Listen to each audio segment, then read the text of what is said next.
ಇನ್ನು ಯೂಟ್ಯೂಬರ್ ಅಭಿಷೇಕ್ ನನಗೆ ದುಡ್ಡು ಕೊಟ್ಟಿದ್ರು, ಇಂಥದ್ದನ್ನು ಮಾಡೋ ಅಂದ್ರು, ಅದಕ್ಕೋಸ್ಕರ ಮಾಡಿದೆ. ಮಣ್ಣು ತಿನ್ನು ಅಂತಾರೆ, ತಿಂತೀಯಾ? ಯಾವನ ಹೇಳ್ದ ಅಂತ ಮಾಡಕ್ ಸಾಧ್ಯನಾ? ಮಾಡಕ್ ಸಾಧ್ಯನೇ ಹೋಗ್ಲಿ. ಕೇಸಿಗೆ ಸಂಬಂಧಪಟ್ಟಂಗೆ ಅಭಿಷೇಕನ್ನು ಕೂಡ ವಿಚಾರಣೆಗೆ ಒಳಪಡಿಸಲಾಗಿದೆ. ಇವತ್ತೂ ಕೂಡ ಅದು ಕಂಟಿನ್ಯೂ ಆಗುತ್ತೆ. ಅಭಿಷೇಕ್ ಕೂಡ ಎಲ್ಲ ಸಂಗತಿಗಳನ್ನು ಬಾಯಿ ಬಿಡಬೇಕು. ಈಗಾಗಲೇ ಇವನು ತುಂಬ ಸ್ಪಷ್ಟವಾಗಿ ಹೇಳಿಬಿಟ್ಟಿದ್ದಾನೆ, ತುಂಬ ಸ್ಪಷ್ಟವಾಗಿ. ಇಲ್ಲ ನನಗೆ ಈ ರೀತಿ ಹೇಳಿ ಅಂತಂತಂದರು, ನಾನು ಹೇಳಿದೆ. ದುಡ್ಡು ಕೊಡ್ತೀನಿ ಅಂತಂತಂದರು, ಅದಕ್ಕೋಸ್ಕರ ನಾನು ಇದನ್ನೆಲ್ಲ ಮಾಡಿದೆ. ತುಂಬ ನೀಟಾಗಿ ಹೇಳ್ಬಿಟ್ಟಿದ್ದೇನೆ ಎಲ್ಲವನ್ನೂ ಕೂಡ. ಇವನು ಯಾರ್ಯಾರ ಹೆಸರು ಹೇಳ್ದ ನೋಡಬೇಕು. ಒಂದೆರಡು ಜನ ಒಂದೆರಡು ಜನರನ್ನು ಇನ್ನೂ ಕೂಡ ಮುಟ್ಟಿಲ್ಲ. ಬಹಳಷ್ಟು ಜನ ಇದರ ವ್ಯಾಪ್ತಿಗೆ ಬಂದರೆ ಅಚ್ಚರಿ ಇಲ್ಲ. ಯಾಕೆಂದರೆ ಒಂದು ಸರಿ ನಿರ್ಧಾರ ಮಾಡಿದೆ. ಈಗ ಈ ಮೊದಲೇ NIA ಅವೆಲ್ಲ ಸಂಗತಿಗಳು ಬರ್ತಿರುವಂಥ ಸಂದರ್ಭದಲ್ಲಿ ಈಗೇನು ಅಂತಂದರೆ, ಒಂದು ಚೂರು ಏನಾದರೂ ಇವರು ಸಡಿಲಾಗಿ ಕೊಟ್ಟರೆ SITನವರು, ಇಡೀ SITಗೆ ಕೆಟ್ಟ ಹೆಸರು ಬರುತ್ತೆ. ಆರಂಭದಿಂದ ಕೂಡ SIT ತುಂಬ ಚೆನ್ನಾಗಿ ಕೆಲಸ ಮಾಡ್ತಾ ಇದೆ, ಅದರಲ್ಲೇನು ಡೌಟೇ ಇಲ್ಲ. ಒಳ್ಳೊಳ್ಳೆ ಅಧಿಕಾರಿಗಳನ್ನು ಹಾಕಿದ್ದಾರೆ. ಎಲ್ಲದನ್ನು ಕೂಡ ಆಳಕ್ಕಿಳಿದು ಇವರು ತನಿಖೆಯನ್ನು ಮಾಡ್ತಾ ಇದ್ದಾರೆ. ಆ ಗುಂಡಿ ತೆಗಿ ಅನ್ನುವಂಥ ಸಂದರ್ಭದಲ್ಲಿ 4 ಕಡೆ ಹೇಳಿದ್ರೆ ಇವರು 14 ಕಡೆ ತೆಗಿತಾ ಇದ್ರು. ಇನ್ನು ಸಮೀರ್ 4 ಗಂಟೆಗಳ ಕಾಲ ಪೊಲೀಸರು ಹಾಜರು ಮಾಡಿದರು. ಐಫೋನ್ ಮೊಬೈಲ್, CPU, ಕ್ಯಾಮರಾ, ಕೆಲ ದಾಖಲೆಗಳು ಎಲ್ಲವೂ ಕೂಡ ಈಗ ಪೊಲೀಸರ ಕೈನಲ್ಲಿವೆ. ಸೊಕೋ ಟೀಮ್, ಬೆಳ್ತಂಗಡಿ ಪೊಲೀಸರು ಹೋಗಿ ಹಾಜರು ಮಾಡಿದ್ದಾರೆ. ಹುಲ್ಲಹಳ್ಳಿಯ ಸಮೀರ್ ಮನೆ, ಬೆಂಗಳೂರಿನ ಆನೆಕಲ್ಲಲ್ಲಿದೆ ಈತನ ಮನೆ. ಇವನಿಗೂ ಕೂಡ ಬಹಳಷ್ಟು ಸಂದರ್ಭಗಳಲ್ಲಿ ಕರೆಸ್ಕೊಂಡಿದ್ದರು, ವಿಚಾರಣೆ ಮಾಡಿದ್ದಾರೆ. ನೋಡಿ, ಮೊದಲ ದಿನ ಬಂದಿದ್ದಕ್ಕೂ ಈಗ ಬಂದಿದ್ದಕ್ಕೂ ಇರುವಂಥ ವ್ಯತ್ಯಾಸ ನೋಡಿ ಹೆಂಗಿದೆ ಅಂತ. ನೀವು ಯಾರನ್ನೇ ನೋಡಿ, ನೀವು ಮೊದಲ ದಿನ ಹೋಗಬೇಕಾದ್ರೆ ಏನು ಹೀರೋಗಳ ಥರ ಹೋಗ್ತಾರೆ ಹಂಗೆ. ಅಬ್ಬಾ ಏನಪ್ಪ ಇದು ಅನ್ಬೇಕು ನೋಡಿದವರು. 2ನೇ ದಿವಸ 3ನೇ ದಿವಸ ಈ ಪೊಲೀಸರದ್ದು ಹೆಂಗೆ ಅಂತಂತಂದರೆ, ನಿಮಗೆ ತುಂಬ ನಿಮಗೆ ಶೆಕೆ ಇದ್ದಂಥ ಸಂದರ್ಭದಲ್ಲಿ ಮಂಜುಗಡ್ಡೆ ಇಟ್ಟಂಗೆ ಆರಂಭದಲ್ಲಿ ಹಿಡಿಸ್ಕೊಂಡೆ ಚೆನ್ನಾಗಿರುತ್ತೆ. ಬರ್ತಾ ಬರ್ತಾ ಬರ್ತಾ ಬರ್ತಾ ಮಂಜುಗಡ್ಡೆ ಕೊರಿಯಕ್ಕೆ ಶುರು ಮಾಡತ್ತೆ ನೋಡಿ, ತೆಗೆದ್ರೆ ಸಾಕಪ್ಪ ಅಂತ ಹೇಳ್ದಾಗ ಹಾಜರಾಗಬೇಕು.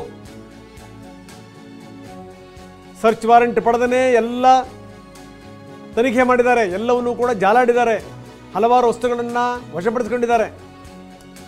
ಇದನ್ನೆಲ್ಲ ತಂದು ಒಪ್ಪಿಸ್ಬೇಕು ಅಂತ ಹೇಳಿದ ಮೇಲೂ ಕೂಡ ಏನು ಒಪ್ಪಿಸಿರಲಿಲ್ಲ. ಇದು ಕೂಡ ಒಂದು ಕೇಸ್ ಆಗಬಹುದು ಇವನ ಮೇಲೆ. ಯಾವ್ಯಾವ ಸಾಕ್ಷ್ಯಗಳನ್ನು ನಾಶ ಮಾಡಿದಾನೋ ಯಾರಿಗೊತ್ತು. ಕರೆದಾಗ ಹಾಜರಾಗಬೇಕು, ಬನ್ನಿ ತಗೋಬೇಕು. ನಾನು ಹೇಳ್ತಾ ಇದ್ದೀನಿ, ಈ ಕಾಣ್ತಾ ಇದ್ದಾರಲ್ಲ ಇವ್ರು ಇಷ್ಟು ಜನ ಅಲ್ಲ, ಇನ್ನು ಕಾಣದಿರುವಂಥವರು ಕೂಡ ಬಂದು ನಿಂತರೂ ಅಚ್ಚರಿ ಇಲ್ಲ. ಯಾಕಂದರೆ ಇವರು ಹೋಗಿದ್ರಲ್ಲ ಬುರುಡೆ ತಗೊಂಡು ದಿಲ್ಲಿ ತನಕ, ಯಾರೋ ಸ್ವಾಮೀಜಿನೂ ಕೂಡ ಭೇಟಿ ಮಾಡಿದ್ರಂತೆ. ಆ ಸ್ವಾಮೀಜಿ ಕೂಡ ಮುಂದಿನ ದಿನಗಳಲ್ಲಿ ಇದ್ರ ವ್ಯಾಪ್ತಿ ಬಂದರೆ ಅಚ್ಚರಿ ಇಲ್ಲ. ಜಯಂತ ಹೇಳಿದಾರಲ್ಲ, ಮುಂದಿನ ದಿನಗಳಲ್ಲಿ ಹೇಳ್ತೀನಿ, ಅವನು ಮುಖವಾಡದ ವ್ಯಕ್ತಿ ಇದನ್ನಲ್ಲ, ಅವನು ಮಾಸ್ಕ್ ಮ್ಯಾನ್, ಅವನು ಮೊದಲು ಹೇಳಿ ಆಮೇಲೆ ನಾನು ಹೇಳ್ತೀನಿ ಅಂತ ಹೇಳಿದ್ದಾರೆ.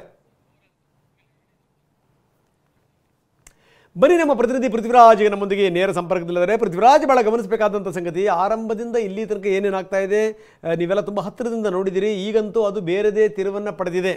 ಈಗ ಇಲ್ಲಿ ತನಕ ಇಲ್ದಿರುವಂಥ ಎಲ್ಲ ಸತ್ಯಗಳು ಕೂಡ ಸಂಬಂಧಪಟ್ಟಂಥವ್ರಿಗೆ ಈಗ ಮನವರಿಕೆ ಆಗ್ತಾ ಇವೆ. ನೋಡಿ, ಮಾಡುವಂಥ ಸಂದರ್ಭದಲ್ಲಿ ಮಾಡುವಂಥದ್ದು ಭಾಳ ಸುಲಭ, ಆಡುವಂಥ ಸಂದರ್ಭದಲ್ಲಿ ಆಡುವಂಥದ್ದು ಭಾಳ ಸುಲಭ. ಜೊತೆಗೇನು ಅಂದರೆ ಒಂಥರ ಉತ್ಸಾಹ ಬಂದುಬಿಟ್ಟಿತ್ತು ಮೈಮೇಲೆ. ಈ ದೆವ್ವ ಹಿಡ್ಕೊಂಡಂಗೆ ಕೆಲವ್ರಿಗೆ ಮೈಮೇಲೆ ದೇವ್ರು ಬಂದಿರೋ ರೀತಿಯಲ್ಲಿ ಏನೆಲ್ಲರೂ ಹೋಗಿದ್ದು ಯೂಟ್ಯೂಬರ್ಸ್ ಮಾಡಿದ್ದು ಸತ್ಯ ಎಷ್ಟಿದೆಯೋ ಸುಳ್ಳು ಎಷ್ಟಿದೆಯೋ ಹಿಟ್ಸ್ ಬಂದರೆ ಆಯ್ತಪ್ಪ ಅಂತ. ಇದು ಒಬ್ಬೊಬ್ಬನೇ ಸತ್ಯಕ್ಕಾಗ್ತಾ ಇದ್ದಾನೆ. ಯಾವನೋ ದುಡ್ಡು ಕೊಡ್ತೀನಿ ಅಂತ ಹೇಳ್ದ, ಅದಕ್ಕೋಸ್ಕರ ನಾನು ಮಾಡಿದೆ ಅಂತ ಒಬ್ಬ ಹೇಳ್ತಾ ಇದ್ದಾನೆ. ನನಗೂ ಕೂಡ ದುಡ್ಡಿನ ಆಫರ್ ಇತ್ತು ಅನ್ನುವಂಥ ಮಾತನ್ನು ಒಬ್ಬ ಈ ಮಂಡ್ಯದ ಒಬ್ಬ ಯೂಟ್ಯೂಬರ್ ಹೇಳ್ತಾ ಇದ್ದಾನೆ.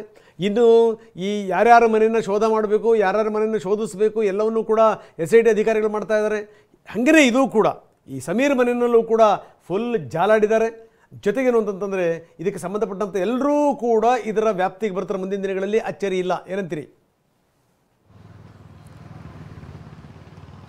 ಖಂಡಿತ ರಂಗನಾಥ್, ನಿನ್ನೆ ಯೂಟ್ಯೂಬರ್ ಸಮೀರ್ ಮನೆ ಮೇಲೆ ದಾಳಿ ಮಾಡಿದಂಥ ಸಂದರ್ಭದಲ್ಲಿ ಇದೇ ಉದ್ದೇಶಕ್ಕಾಗಿ ಅಂತ ಏನು ಹೇಳಿದರೆ ಆ ಒಂದು AI ವಿಡಿಯೋ ಏನು ಮಾಡಿದ್ದ, ಸೊ ಅಲ್ಲಿ ಅಪಪ್ರಚಾರ ಆಗಿದೆ ಅಂತ ಹೇಳಿ ಏನು ದೂರನ್ನು ನೀಡಲಾಗಿತ್ತು. ಸೊ ಇದರಿಂದಾಗಿ ಮತ್ತೆ ಕೆಲವೊಂದು ಅಂದರೆ ಧರ್ಮಸ್ಥಳ ಪೊಲೀಸ್ ಠಾಣೆಯಲ್ಲಿ ಕೆಲವೊಂದು ಸೆಕ್ಷನ್ಗಳಡಿ ಪ್ರಕರಣವನ್ನು ದಾಖಲಿಸಿಕೊಳ್ಳಲಾಗಿತ್ತು.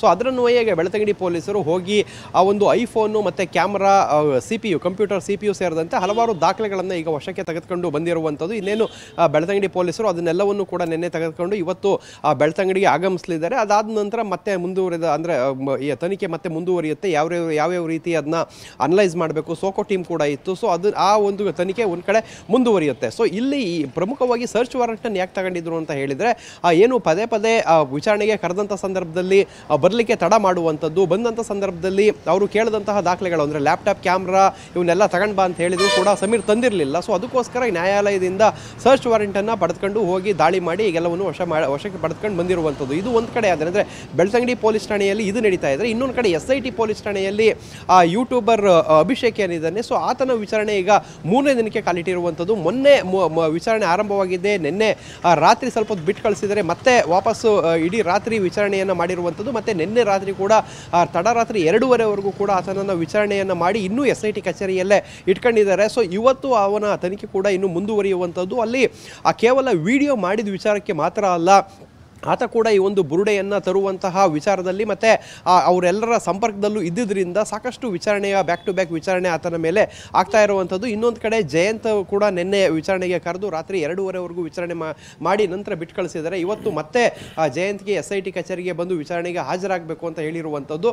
ಸೊ ಇನ್ನೊಂದು ಕಡೆ ಚಿನ್ನಯ್ಯನ ಈ ಒಂದು ಏನು SIT ಕಸ್ಟಡಿ ಏನಿದೆ, SIT ಕಸ್ಟಡಿ ನಾಳೆವರೆಗೂ ಇರುವಂಥದ್ದು. ಅಂದರೆ ಹೆಚ್ಚುವರಿ 3 ದಿನಗಳ ಕಾಲ SIT ಕಸ್ಟಡಿಯನ್ನು ನ್ಯಾಯಾಲಯನು ಕೊಟ್ಟಿತ್ತು. ಅದು ನಾಳೆಗೆ ಮುಗಿಯುತ್ತೆ. ಅದರಿಂದಾಗಿ ಆತನ ವಿಚಾರಣೆ ಕೂಡ ಇವತ್ತು ತುಂಬ ಚುರುಕಾಗಿರುವಂಥದ್ದು. ಅಂತಿಮ ಹಂತದ ವಿಚಾರಣೆಯಲ್ಲಿ ಏನೇನು ಬಾಕಿ ಇದೆ ಎಲ್ಲವನ್ನು ಕೂಡ ಇವತ್ತು ಮತ್ತು ನಾಳೆ ಮಧ್ಯಾಹ್ನದೊಳಗಡೆ ಮುಗಿಸ್ಕೊಳ್ತಾರೆ. ಸೊ ನಾಳೆ ಹೆಚ್ಚು ಕಡಿಮೆ ಈ ಒಂದು ಮಾಸ್ಕ್ ಮ್ಯಾನ್ ಚಿನ್ನಯ್ಯ, ಆರೋಪಿ ಚಿನ್ನಯ್ಯ ಏನಿದ್ದ ಆತನ ಜೈಲು ಪಾಲಾಗುವಂಥ ಸಾಧ್ಯತೆ ನಾಳೆ ಇರುವಂಥದ್ದು. ಯಾಕೆಂತ ಹೇಳಿದ್ರೆ ಕೋರ್ಟ್ ಮತ್ತೆ SIT ಕಸ್ಟಡಿಗೆ ಕೊಡುವಂಥ ಸಾಧ್ಯತೆ ಕಡಿಮೆ. ನಾಳೆ ಆತನನ್ನು ಜೇಸಿಗೆ ಕಳಿಸುವಂಥ ಸಾಧ್ಯತೆಗಳು ಇದೆ. ರಂಗನಾಥ್, ಓಕೆ, ಇದೆಲ್ಲದರ ಜೊತೆಗೆ ಇನ್ನು ಬಹಳಷ್ಟು ಜನ ಇದರ ವ್ಯಾಪ್ತಿಗೆ ಬರ್ಬೋದು ಅನ್ನುವಂಥ ಮಾತನ್ನು ಹೇಳಿದೆ. ಯಾಕಂದರೆ ಇವರು ಬುರುಡೆ ತಗೊಂಡು ಎಲ್ಲೆಲ್ಲಿ ಸುತ್ತಾಡಿದ್ರು, ಏನು ಎತ್ತ ಈ ಬುರುಡೆ ಎಲ್ಲಿಂದ ತಗೊಂಬಂದ್ರು, ಅದಕ್ಕೆ ಸಂಬಂಧಪಟ್ಟಂಗೂ ಕೂಡ ತನಿಖೆ ಶುರುವಾಗಿದೆ. ಇಲ್ಲಿಂದ ಅವರು ದಿಲ್ಲಿ ತನಕ ಹೋದ್ರಲ್ಲ, ಹೆಂಗೆ ಹೋದ್ರು, ಏನು ಎತ್ತ, ವೆಹಿಕಲ್ಲಿಂದ ಹಿಡಿದಲ್ಲಿ ಯಾರೋ ಸ್ವಾಮೀಜಿನೂ ಕೂಡ ಭೇಟಿ ಮಾಡಿದ್ರು ಅನ್ನುವಂಥ ಮಾತಿದೆಯಲ್ಲ, ಅದು ಅಂದರೆ ಈ ದೊಡ್ಡವರನ್ನೇ ಇದರ ವ್ಯಾಪ್ತಿ ಬಂದರೂ ಕೂಡ ಅಚ್ಚರಿ ಇಲ್ಲ ಅಂತ ಅನಿಸ್ತಾ ಇದೆ. ಏನಂತೀರಿ?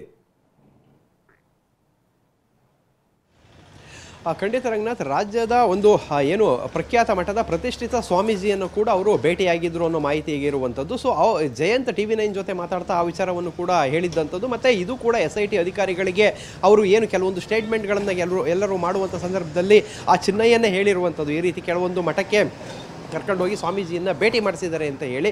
ಸೊ ಅದು ಯಾರು ಅನ್ನೋದು ಮುಂದಿನ ಹಂತಗಳಲ್ಲಿ ಗೊತ್ತಾಗಬೇಕಾಗಿದೆ. ಅಕ್ಕಪಕ್ಕದ ಜಿಲ್ಲೆಗಳಲ್ಲಿ ಸಾಕಷ್ಟು ಕಡೆ ಸುತ್ತಾಡಿದ್ದಾರೆ, ದೆಹಲಿಗೂ ಕೂಡ ಹೋಗಿ ಬಂದಿರುವಂಥದ್ದು, ಪ್ರತಿಷ್ಠಿತ ವ್ಯಕ್ತಿಗಳನ್ನು ಭೇಟಿಯಾಗಿದ್ದಾರೆ. ಇಲ್ಲಿ ಪ್ರಮುಖವಾಗಿ ಗಮನಿಸಬೇಕು ಅಂತ ಹೇಳಿದರೆ ಇದೊಂದು ಪಕ್ಕಾ ಪ್ಲಾನ್ ಮಾಡ್ಕೊಂಡೇ ಮಾಡಿರುವಂಥದ್ದು. ಯಾಕೆಂತ ಹೇಳಿದರೆ ದೆಹಲಿಗೆ ಹೋದಂಥ ಸಂದರ್ಭದಲ್ಲಿ ಸುಪ್ರೀಂ ಕೋರ್ಟ್ಗೂ ಹೋಗಿದ್ದಾರೆ. ಸುಪ್ರೀಂ ಕೋರ್ಟ್ನ ಆ CCTV ಏನು ಕವರ್ ಆಗುತ್ತೆ ಅಂಥ ಪ್ರದೇಶಗಳಲ್ಲಿ ಅರ್ಧ ಗಂಟೆ ಕೂತ್ಕೊಂಡು ಬಂದಿದ್ದಾರೆ. ಅಂದರೆ ಈ ಎಲ್ಲ ಮಾಸ್ಟರ್ ಪ್ಲಾನ್ ಇಂಥದ್ದೆಲ್ಲವೂ ಕೂಡ ಮೊದಲೇ ಒಂದು ನಿಮಿಷ ಹಾಗೆ ನೀವು ಸಂಪರ್ಕದಲ್ಲಿ ಇನ್ನಷ್ಟು ನಿಮ್ಮ ಜೊತೆ ನಾನು ಮಾತಾಡ್ತೀನಿ.